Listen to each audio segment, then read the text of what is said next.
Close your eyes and imagine this. A world where masterpieces aren't painted by hand but generated in seconds. A world where creativity is sparked not just by human minds, but by algorithms. Welcome to the future of art. Welcome to ART Beyond the Hype. The rise of AR tools. It began with a few lines of code and exploded into a revolution.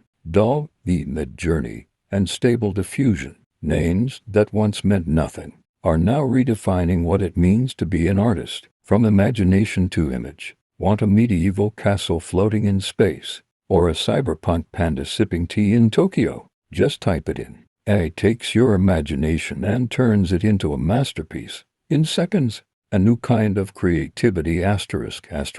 Make no mistake, this isn't about replacing artists. It's about expanding creativity. AI becomes a collaborator, not a competitor. A new kind of brush for a new kind of canvas.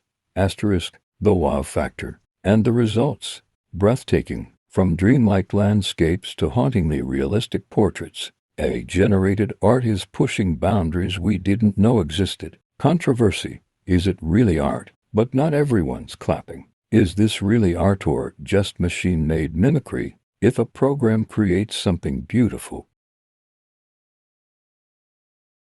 does it hold the same meaning? Artists speak out. Many artists welcome AI as a tool, a new way to explore and express. Others fear it dilutes years of human skill and emotion. The debate is fierce and far from over. The ethical dilemma. And then comes the question of credit. AI learns from human-made art. So, should those human creators be compensated?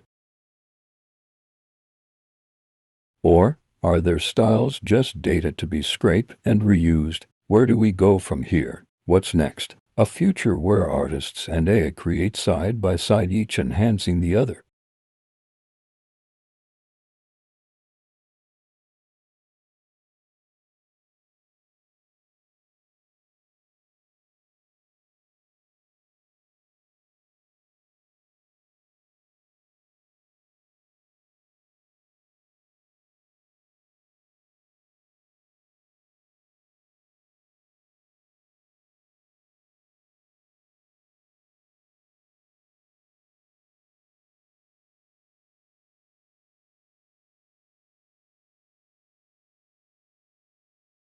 But to get there, we must ask the hard questions now. Beyond the hype, AI art is more than a trend. It's a glimpse into a world where creativity knows no boundaries. The canvas is infinite, the tools are evolving, and the question is no longer asterisk, if asterisk you'll use AI in art, but asterisk how asterisk. So, what will you create?